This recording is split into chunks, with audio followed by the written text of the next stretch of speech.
Thank you, everybody, for coming to the Aaron Torres Podcast YouTube page. I do have one quick favor before we get to the video that you came here for, and that is very simply this. You see that little red subscribe button below this video?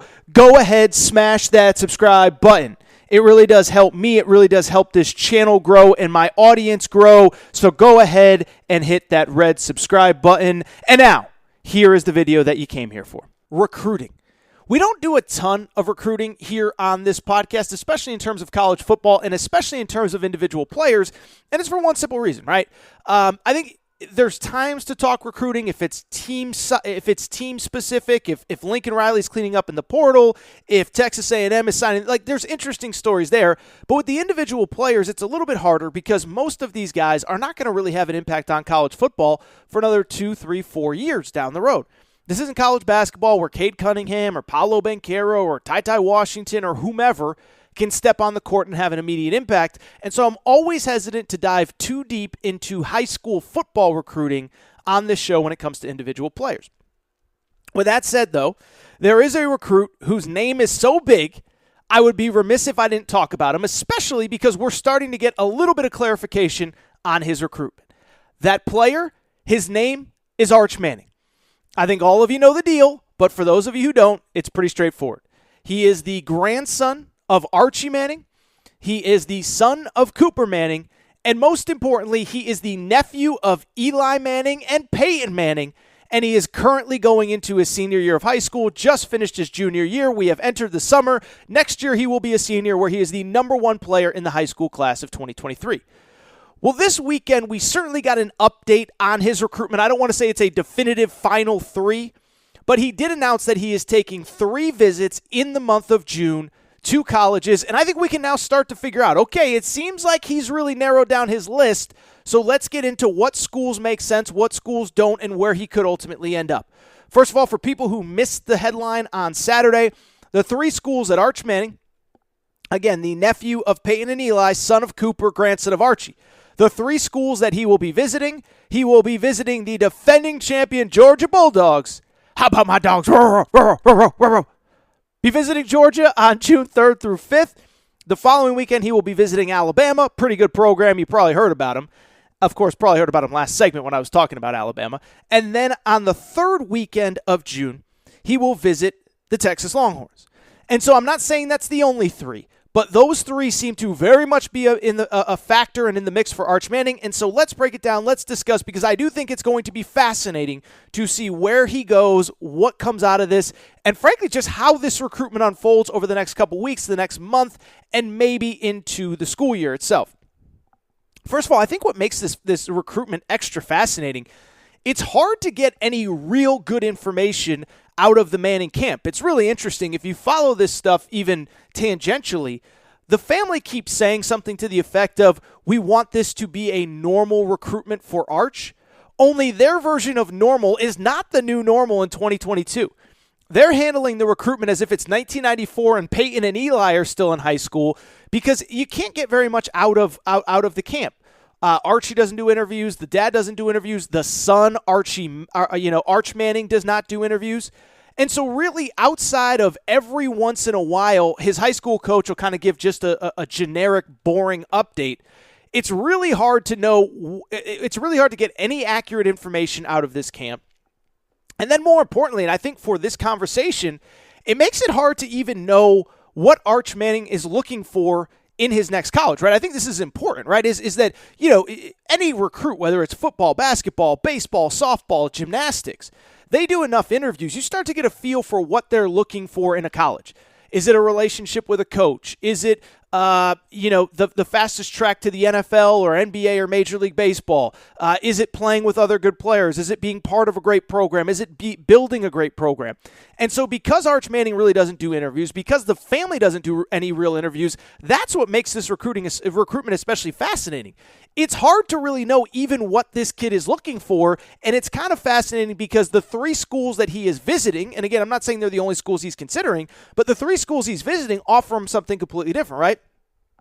Texas is the school. If you go there, if you elevate them, you are a god forever, because we have been waiting for Texas to be back for 20 years, and it has not happened. If you go to Georgia, I think you can elevate them in a different way. They're just coming off this national championship, but you could really take them into the 21st century in terms of how they play, style of play, opening it up on offense. And then, of course, with Alabama, it's just the safest bet for any recruit because it just is.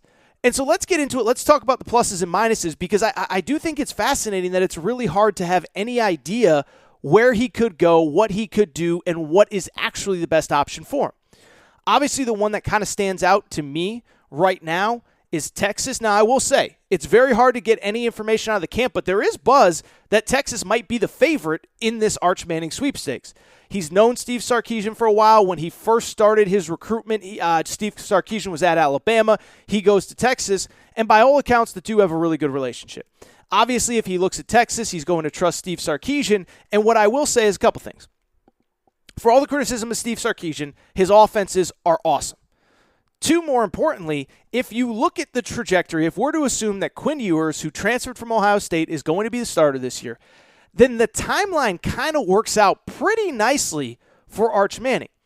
He can come in year one, which would be not this coming fall, but the next one. Quinn Ewers would be going into his third year of college football. And then if that happens, if Quinn Ewers is as good as we think, Arch Manning doesn't have to come in right away. He doesn't have to be the savior of the program. He can sit behind Quinn Ewers for a year. He can learn. And then if Quinn Ewers is good enough, guess what? Quinn Ewers goes to the pros after his junior year, and Arch Manning steps in as a redshirt freshman or sophomore and takes over the reins. And so if you look at the timing of it, it really is kind of a best-case scenario for Arch Manning. And I think, if you're really thinking about this from 360 degrees, that kind of makes sense and works out well for Arch Manning. The downside with Texas, of course, and it is an important one, the program is still kind of a mess. This isn't a criticism, Texas fans. It's just a reality. This is the program that just a month ago had a player during spring practice basically saying, as we talked about with Jordan Addison last week, some of these guys aren't really committed, and are they really focused, and they're spending too much time down in Austin having a good time, blah, blah, blah, blah, blah. But if you're Arch Manning, this is where my concern would be if I was advising him. What I would say is, dude, are you sure you want to go to a school with the temperature barometer of Texas right now? They're coming off a 5-7 year. And by the way, what happens if they go 5-7 again this year? I'm not wishing it on them. I'm not saying they're terrible. I'm not saying I don't like Steve Sarkisian. They go 5-7 again this year. The school you commit to, that coach might not be there. What if they go like 7-5, where it's good enough where you keep Steve Sarkisian, but it's not really good enough where anybody has any confidence? Then what happens if you get there and Steve Sarkisian gets fired when you get there? So to me, I'm not wishing any ill will on Sark, and I'm not saying it's going to happen. But what I am saying is that has to be a concern for Arch Manning, is if you go to Texas, unless Steve Sarkisian has an unbelievable season this year, and by the way, you're still probably going to commit before the season starts, unless Steve Sarkisian has this unbelievable 10-2, 11-1 type season, it's going to always be this perpetual, we're one or two losses away from Steve Sarkisian's hot seat heating up. And is that what you want to put your entire career on? I know there's the one-time transfer rule, but nobody goes to a school expecting a transfer. With Georgia, I think it's a little bit different. Listen, they're awesome. They're the defending champs. Those are my dogs, baby. I won't do the bark again too much. But you go to Georgia, my concern would be pretty straightforward. Exactly what you think. Now, on a positive side, obviously, look, Kirby is a freaking recruiting machine, and that's not going to stop as long as he's there because, we talk a ton about Texas A&M and this and that. I mean, Georgia their recruiting base in Georgia is incredible. They've obviously expanded outside of that. I think Kirby has been smart in the transfer portal, brought in Darian Kendrick last year from Clemson. So I bring it up because Kirby's really recruiting in all phases. He's recruiting locally. He's recruiting nationally. He's hitting the portal well. And the one thing you won't have to worry about at Georgia is there is always going to be talent around you. There's going to be skill position talent. There's going to be offensive line talent. There's going to be running back talent. There's going to be defensive talent, no doubt about it. But I guess my concern would be pretty straightforward. Kirby Smart can sell you a bill of goods and promise you that, yeah, we're going to open it up and we're going to do this and we're going to do that. We're going to do all sorts of things here at Georgia. But when push comes to shove, and when it's crunch time, and when it's time for you to, yes, help Georgia win games, but also display your talent for the NFL, is Kirby Smart really going to open it up? Or is he going to default to what he knows, which is defense, run game, win games that way? Obviously, it's not as though there hasn't been NFL talent on Georgia's campus before. Most notably, most of you probably remember, Justin Fields was at Georgia. And Kirby Smart had absolutely no idea how to use Justin Fields, and Justin Fields left after a year because Jake Fromm was still there. Now, I know it's easy to criticize now. Jake Fromm was winning games, whatever, but the bottom line remains that Justin Fields, yes, it worked out in the end, but he committed to Georgia under the pretense that there were certain things that were going to be done for him or help him develop as a quarterback, and it just never happened. JT Daniels this year, I know he's maybe was a little bit overrated, but this is a former 5-star that never, whatever. I'm not going to criticize the Georgia staff with JT Daniels, but I do think it's important he gets replaced by Stetson Bennett. And yes, Stetson Bennett has a great national championship game. And yes, Georgia is not the national champion if Stetson Bennett doesn't play the way that he does against Alabama.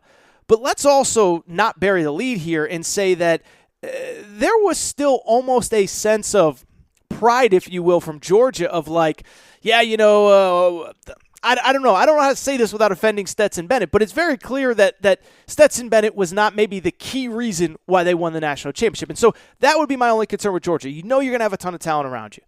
You know you're going to have opportunities. You know you're going to win a lot of games. You're going to win the SEC East. You're going to compete for national championships every year. But are you going to be able to develop your skill set and have that skill set on display? You certainly don't want to be Justin Fields 2.0 and have to go somewhere else. Finally, there's Bama. And Bama, we talked about it with Jordan Addison last week. It speaks for itself. And to me, I have no idea what this kid wants or what he is looking for out of a program. And again, I don't think any of us do except maybe the inner circle. It'd be tough for me to turn down Bama, though, if you're a quarterback. I mean, first of all, the track record speaks for itself. Last 3 quarterbacks that have started there and have since left are all starters in the NFL right now. Jalen Hurts with Philly, Tua Tagovailoa at Miami, and Mac Jones with the New England Patriots. Bryce Young is going to be at worst a top 3 pick this next season, a Heisman Trophy winner. And so you know they can develop quarterbacks. What's a positive sign, in my opinion, is it's now happened under multiple coordinators. They've developed NFL starters under Lane Kiffin, under Steve Sarkisian. Now Bill O'Brien is their offensive coordinator, and Bryce Young won the Heisman. And so that's important to me, because we know that all these coaches at Alabama are going to have other opportunities likely as head coaches. And if the offensive coordinator leaves, you know that Nick Saban is still going to go out and hire a guy that's going to put you in position to succeed. Second of all, the track record speaks for itself. All these guys put up big numbers. Mac Jones and Tua and Jalen Hurts were Jalen Hurts was the SEC Offensive Player of the Year. I know that. I don't know if he was a Heisman finalist. I know he was at Oklahoma with Lincoln Riley. Don't know if he was at Alabama. But Tua was a Heisman finalist. I still think he got robbed. I think he should have won. And then and then Mac Jones was a Heisman finalist as well. So multiple coordinators, multiple coaching staffs, multiple whatever. As long as Nick Saban is there, the last 3 quarterbacks have made the NFL and produced at the college level. Like Georgia, you know the talent around, he's going to be elite. Talked about it with Jordan Addison. 5 different wide receivers have been drafted in the last 3 years by Bama. And to me, this is sort of a no-brainer. Now, look, what I would also say is just because these 3 are getting visits, it doesn't mean that they're the only ones. Obviously, the school that is intriguing is Ole Miss. I think everybody knows, but that's where Eli Manning went. That's where the grandfather went. It doesn't seem as though Arch is as seriously considering it. I don't know if it's, he doesn't think the talent's going to be good enough around him. I don't know if he doesn't have the best relationship with Lane Kiffin, although I've heard that he has. I don't know if it's the fact that, Lane Kiffin might just leave for another job. My sense is if Lane Kiffin got Arch Manning, he ain't going anywhere for 3 years. But there's other schools in the mix, but those appear to be the 3. Like I said with Jordan Addison, I'm not telling anybody where to go. But if it was up to me, it's almost a no-brainer. You got to go. I mean, don't you have to go to Alabama? And again, not claiming that I have inner knowledge, not claiming that I know the family, not saying that I know the deepest, darkest secrets of the Manning family recruitment here with Arch Manning. But when you look at everything, when you look at Sark, when you look at the present and future of Texas, when you look at the fact that they're a 2-3 game losing streak away from potentially being right back on the hot seat, when you look at the fact that Georgia just has not developed NFL quarterbacks, I don't even know how it's a debate. Now, you can argue there's some other schools that are interesting. Ohio State is obviously interesting, although they just got the number 1 quarterback in the class of 2024. USC is interesting with Lincoln Riley. But if you're asking me to choose of those 3, there's no doubt in my mind that I would go to Alabama. But I'll tell you this is going to be fascinating. It's going to be a great, fascinating, interesting recruitment. And I'm curious to see what happens next. 3 visits set up in June, and we might get an answer soon because remember, with these high school quarterbacks, they like to commit early so they can help bring in the rest of the class. Have no idea what Arch Manning is going to do, but if it was up to me, I would tell him